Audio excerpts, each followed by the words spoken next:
All right, class, this is class 2. What we're going to do today is we're going to lay out for the handles and the blades for the oars. All right, so the first thing, we have our card. We have done marking out the lengths and where things are. Now we need to mark out for the handles and the tapers. All right, the first thing that we need to do is we need to mark center lines in various places on the oars. And the best way to do that, we know how thick the oar is. It's 1 3/4 inches for this oar.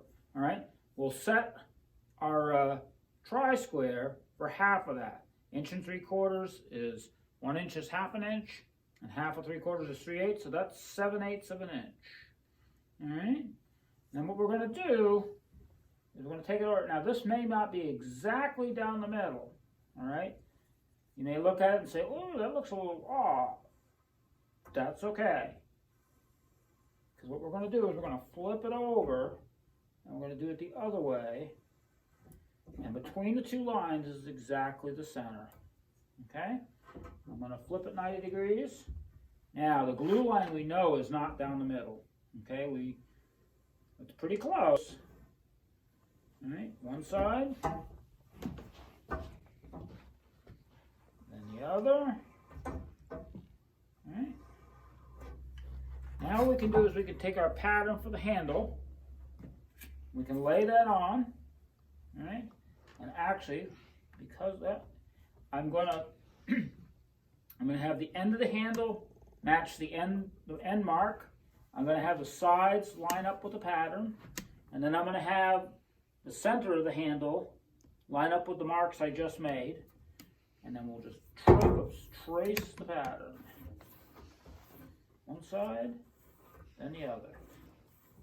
All right? One thing it'd be helpful to do is to then take this and extend the lines out to make our job easier to bandsaw later. There's that. And then we'll do this side, same thing. Line up with the center line on the end of the handle, line up with the sides, trace it a couple times,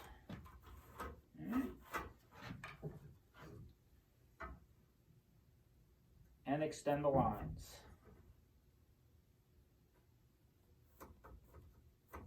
All right, now what we want to do, we want to also mark the center line down end of the where the blade will go. Mark that. And we'll mark this side. Oops.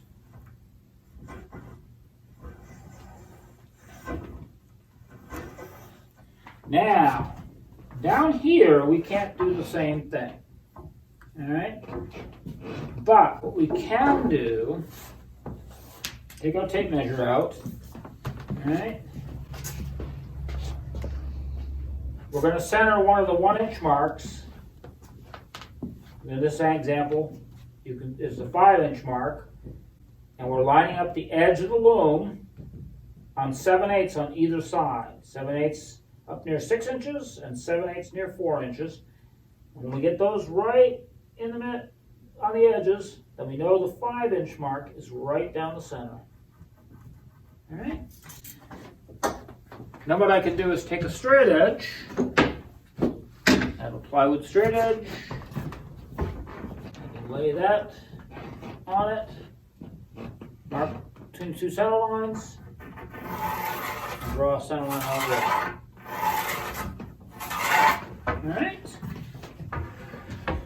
All right, we'll take our pattern for the oar blade, all right, and we will line it up with the end mark there and the center line there, and we'll line it up with the center line on the loom up near the closer to the handle. And then what we'll do is we'll trace around it. Hold the pencil. And hold the side of the beveled part of the pencil vertical. As vertical as we can get it. Trace one side,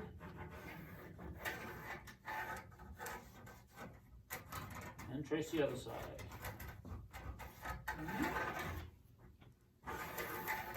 It's a little bumpy, so trace it several times to make sure you're nice and dark. I'm not worried that much about the tip. When we cut the tip, we're going to cut it straight off. We're not going to cut the curve because we need to be able to mark some lines on the ends. So we didn't really need to do that, but we marked it anyway. It'll be fine. All right, so now what I want to do, I want to take a long straight edge, and I'm going to mark from the edge of the pattern at the narrowest spot to the point where the leather starts. There's 2 lines for the leather. I'm going to go to the one closest to the handle. I'm going to go put it there and go right up to the edge and right on the mark from the pattern of the blade and draw a straight line.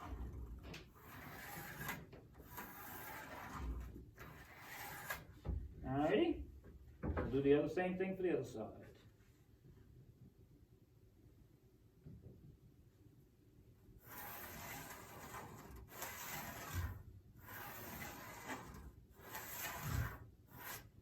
Alright, so now we have everything marked out that we need.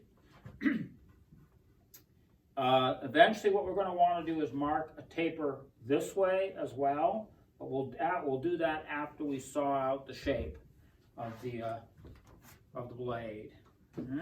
Because this will be, if we look at the drawing, this I believe is like 1.5 inches. So it's only a very small amount smaller than 1 3/4, and that's going to be easier to just simply hand plane to that dimension. All right? Okay, so now let's go turn to the sweep and see how to do that handle.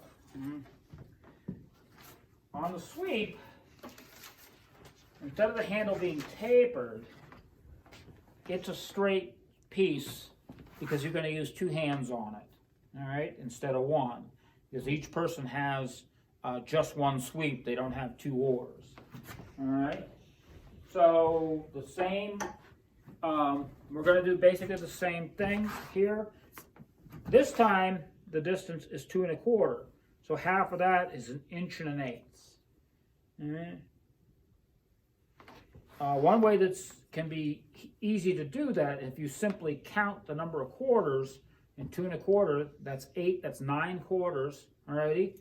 Then just simply go to 1/8 inches, which is half of a quarter, and count 9 eighths, and that's 1 1/8 inches. So, we'll mark the center of the handle again, alright? Mark it from both sides again.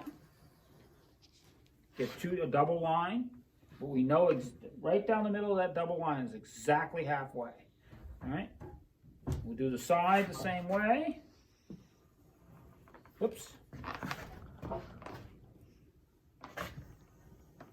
One thing that can help you when you're doing this, my square, the pressure of my pencil actually pushed the square away.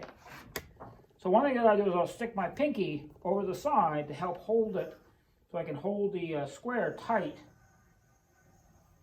and still mark a nice dark line. Same thing from this side. Hold my pinky against the side, hold the ruler tight, the square tight, and get a line. All right? Now what I want to do, the dimension of the handle, if I remember right, is 1 1/4 inches. Yep. Yes, 1 1/4 inches diameter. So we want to make a little square that's 1 1/4 inches. So what we're going to do is we're going to line up an inch mark with right between the 2 lines, and we're going to go half of 1 1/4 inches, which is 5/8. 5/8 and 5/8. All right. Now, what I could do is mark that distance at both ends, and then take a ruler and draw a straight line. And I'm not going to do that. I'm going to cheat. All right. I'm going to take my square again. I'm going to set it to the mark that's there, and I'm going to draw a line again. So in some ways, I didn't need to draw that long center line like I did. but it was helpful to see how to do that. Draw that. Now the cool advantage of this is assuming that this dimension, the other dimension is exactly the same, which it should be. Now what we can do is simply just leave our square set and draw the other way the same way. All right. Like that. Now, one of the things we're going to want to do is we're going to want to make this a little fillet in here, a little curve in here. Alrighty. So what we'll do is we'll find a can or something that's round, that's about the right size, and draw that curve in there. Another way we could do it is we had a circle template, we could do that. But there's usually something running around, a paint can of some sort, or a glue can, or something that will do that. A bottle cap will do, a big bottle cap will do it. We'll find something, we'll do that. All right? So, now down at the other end, we have the same exact problem, same exact situation that we had with the short oar. We need to find the center of the loom here, and then we'll lay our pattern on it. So again, I'll set it up to the 1 1/8". I'll draw this center line here. Draw that center line there. All right. Then I'm going to take my tape measure.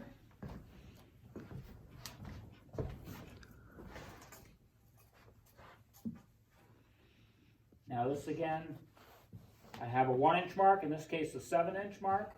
I'm going 1 1/8", and 1 1/8". I line up those 1 1/8 marks and then put a mark here.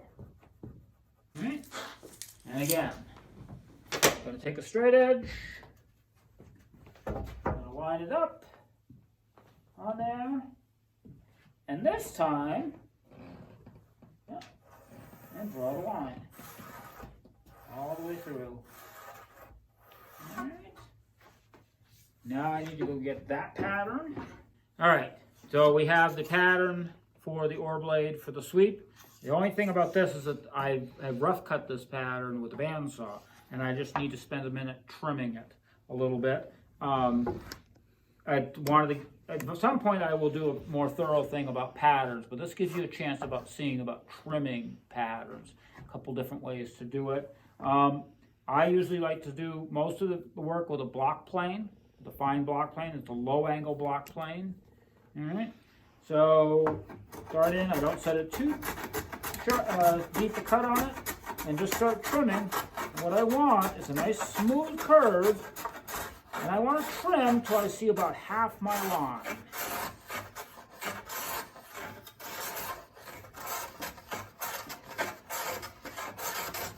And I can feel the bumps, and so when I hit the high bumps, wherever there's the most wood, between the edge of my line, I trim there first, and then as I get trimming more and more, the distance gets more even.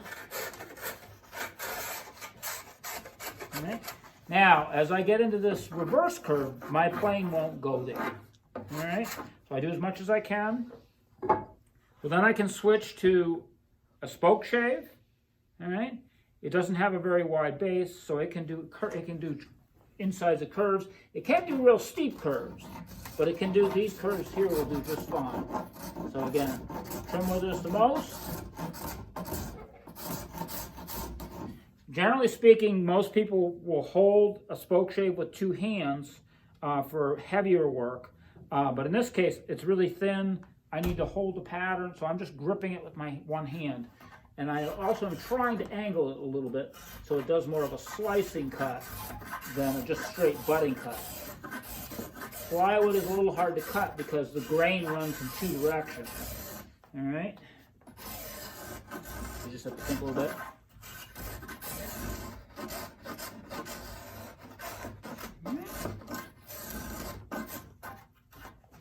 Then I'll switch back to the block plane to blend it in.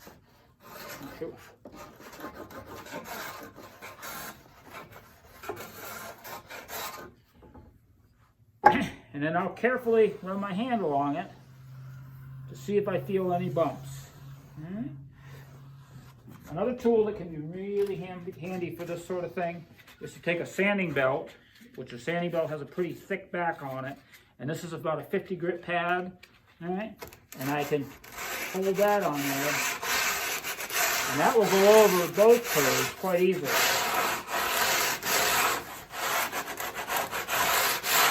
And that helps me smooth out the curve even more. So I'll repeat the same thing for the other side, and then we'll mark it.